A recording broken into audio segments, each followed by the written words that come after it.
Army planners of today have learned many important principles of combat operations from military engagements of the past.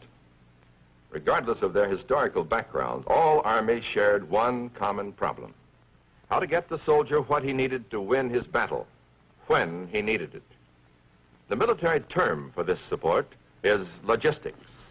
So this term logistics, right? It's a military term. It comes from kind of the idea that an army moves on its stomach, right? Like if you're going to have an empire, you have to be able to feed it. You have to be able to send tanks across the country and across the world rapidly. You have to be able to move material and just, keep things running. And so, traditionally the countries with the best logistics have been the best empires. So what we've got is the United States became the best empire in the world at some point in the 20th century. The major part of the supplies and equipment sent to Vietnam begin their journey at ports on the west coast of the United States. Delivered to the docks for shipment overseas are all supplies, weapons, and facilities necessary to equip, transport, and maintain our Army on its Vietnam mission. By the Vietnam War era, we were moving stuff really, really efficiently through the U.S. Army Logistics Corps. In the late 70s, early 80s, Walmart started growing really rapidly. So what they did was they hired up a lot of folks who had worked in Vietnam for the U.S. Army Logistics Corps, and they started the Walmart Logistics organization.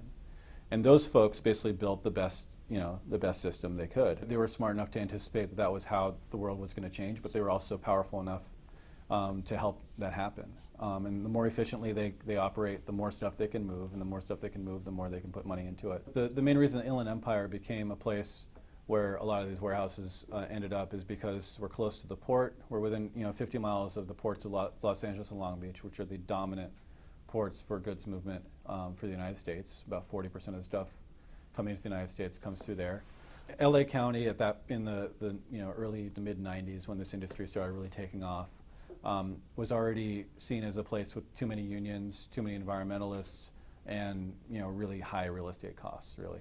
And so the Inland Empire was seen as a place with, basically they call it just empty dirt, right? The Inland Empire has a history of kind of being a dumping ground for noxious industries.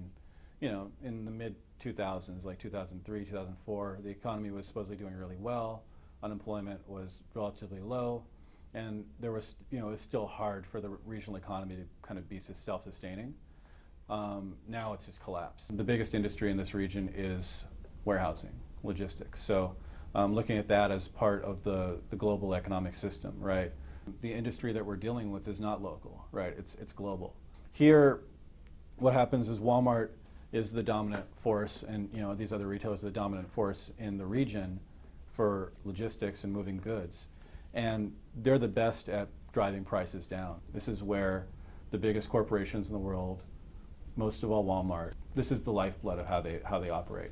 Mira Loma is a part of Riverside County that's unincorporated, so it's actually decided by the county supervisors whether you can build something there or not. And so there's basically a system where the county supervisors were able to put a lot of this warehouse development in this region that had traditionally been kind of working class, semi-rural community, a lot of horses, and there's still a lot of like chickens and stuff there. It's not a very densely populated area. It's also an area without a lot of political power. The state's been in a decline for years and years, and what we're seeing is this new industry that's come into this region, one of the first new industries in this region in years, is actually making things worse. Over the last 20 years, America, we consume like 15% more every year than we've consumed the year before. And that's the way that this warehouse industry has exploded, right? Is by increasingly distributing goods that are produced in China at low wages. And that's what we've seen is, what we have to decide is how long that can be sustained. And so by building these warehouses in this area, they get away from the NIMBY factor of why are all these trucks running through my community, through my neighborhood.